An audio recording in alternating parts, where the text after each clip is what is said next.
the music becomes a connective tissue, I think. You know, a lot of it's about memory and a lot of it's about trauma. And, you know, I mean, the film is about that of coming to terms with your trauma and facing it head on.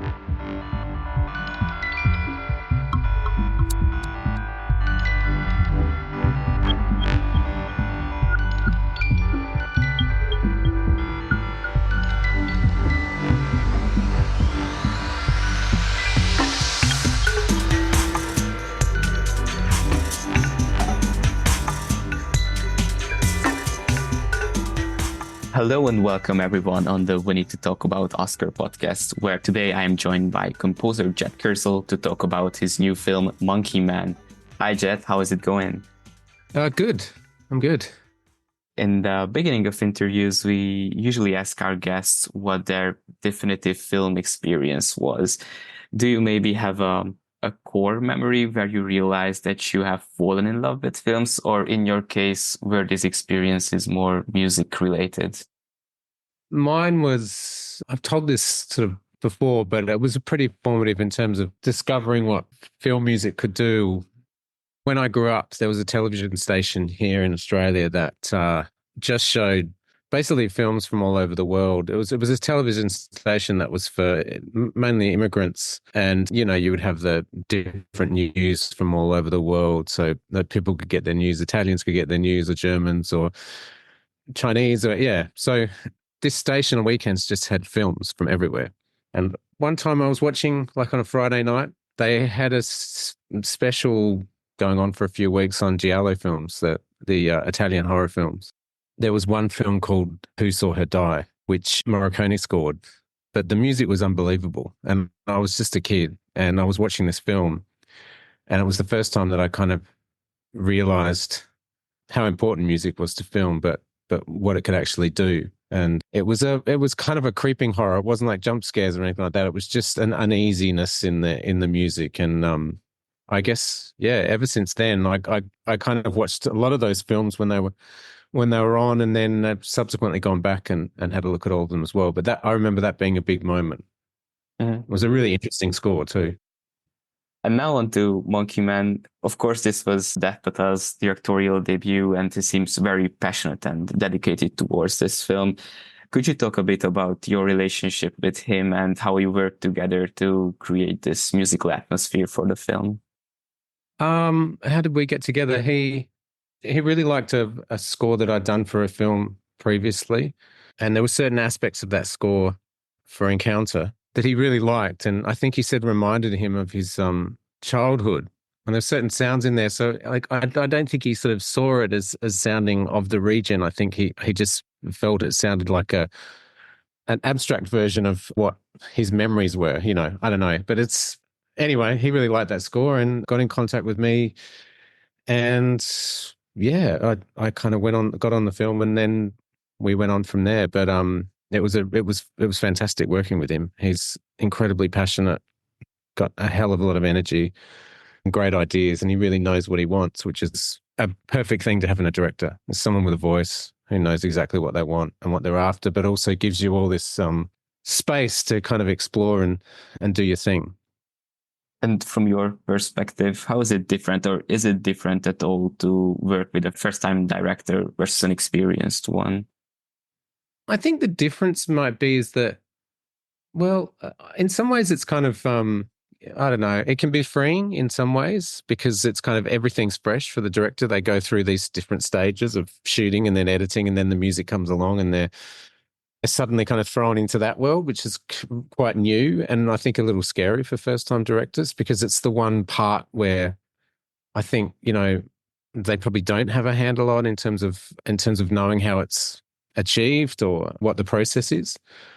And that I think is really exciting too, because it's great seeing a first-time director reacting to what you've done and seeing how music can sort of change things. But yeah, I don't know, experienced directors, it's all, I don't know, it's all different. Everything's different. You kind of think that these things are going to be how you imagine them to be, or working with first-timers as opposed to others. But in the end, it sort of depends on who it is, the personality. And as for the story, your music was there to establish the tone and underline the feelings of the protagonist. But how did you approach creating the themes for the characters, and how did the music reflect their motivations or personalities? I mean, it was pretty clear from the start that the score was going to play more of a part in the internal narrative of the characters, particularly, I think, particularly Dev's character and the mother. So that became a big thing. I mean, I think within the film, those flashbacks, and I guess when we go back to the incident that pretty much sort of starts this whole thing off for his character, the music becomes a connective tissue, I think. You know, a lot of it's about memory and a lot of it's about trauma. And, you know, I mean, the film is about that of coming to terms with your trauma and facing it head on. So yeah, a lot of the music was kind of like that. It was representing that world in the film, I think. Yeah, well, the film features this high energy action sequences and the more introspective and even the spiritual moments. Did you want to keep continuity and consistency in the score while maintaining the tonal differences? Oh, there's consistency in there, particularly. I mean, again, like with the references to his mother and the past.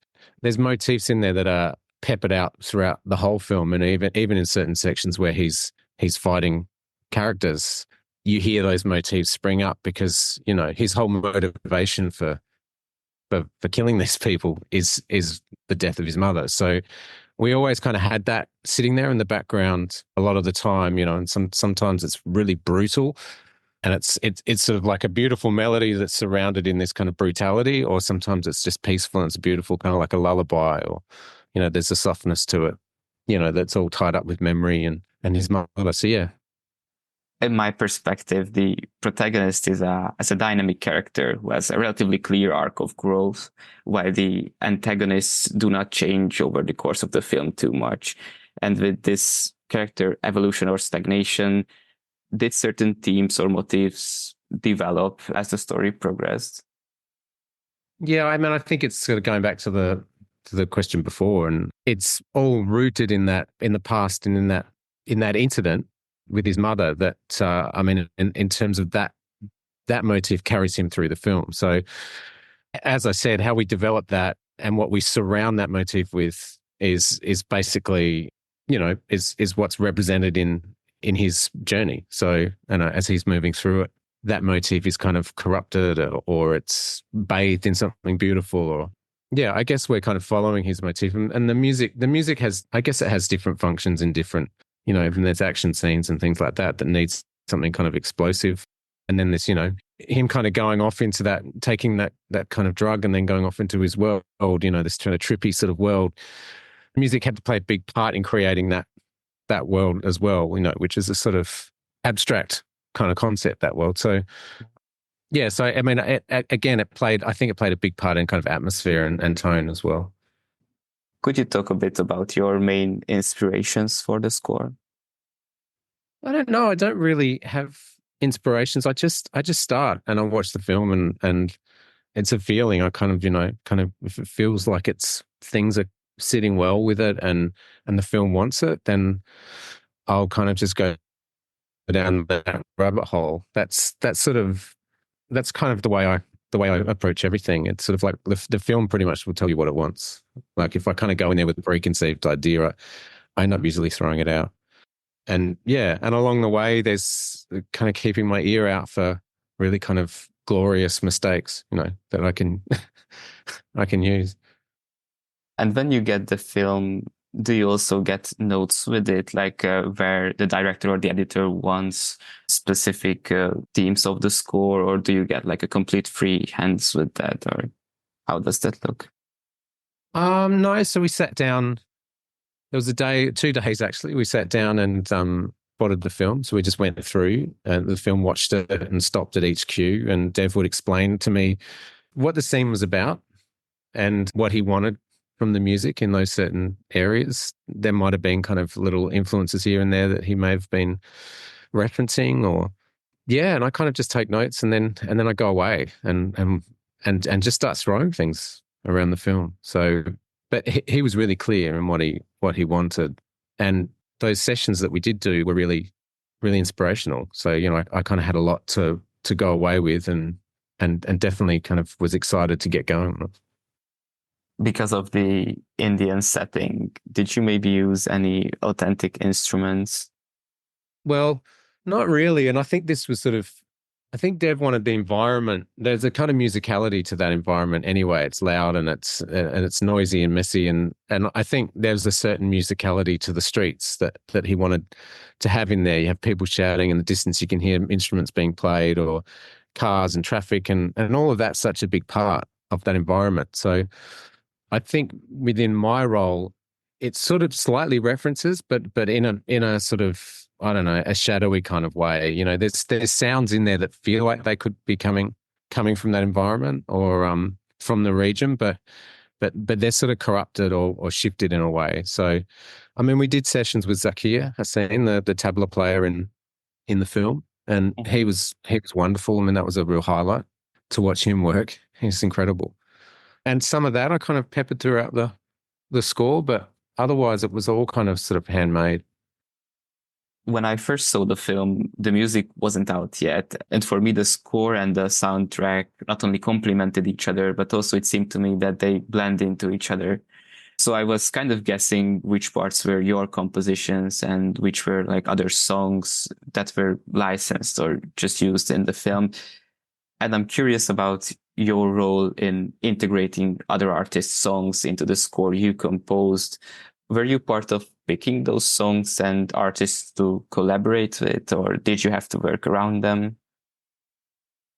No, it was quite separate. I mean, he had a lot of those songs in there when I got on board, and occasionally, if there were any sort of shifts, or he kind of asked for my opinion about if I thought things were working, or on that side of things. But yeah, my kind of role was pretty much the score. And what would you say were the biggest challenge for you in the job? Well, I mean, time is always a challenge, like I mean, it's a lot of music, but I think just making a coherent score that grounds the film, that's always the challenge, so that it's not just a disparate mix of music, that the score actually is grounded in the film, and and just ties it all together. It's I guess the glue. And I believe that Monkey Man had a very modest budget compared to other high octane action thrillers with about $10 million. Did this limited budget affect your work in any way, or?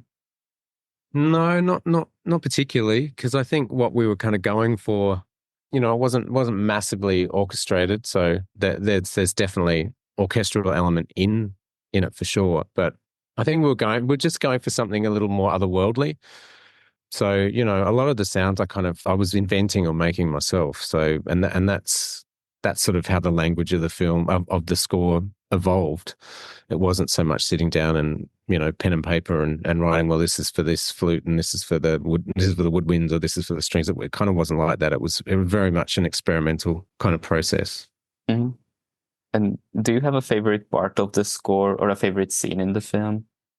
Favorite scene? I really like the ending. I like where we got to with that. That tuk chases was a lot of fun. And yeah, the whole section in the end from when he hits the elevator button and goes up, Mm-hmm. from there till the end, I like a lot of that stuff. I mean, it's really dark, but I like how it kind of evolves into that final piece with the mother and the kind of, I guess, the release of all of that. It's just something kind of very nurturing and beautiful. So. Mm-hmm. I was listening to the score and I noticed that you like inserting quotes from the film to the beginning of your songs. Could you elaborate on that a bit?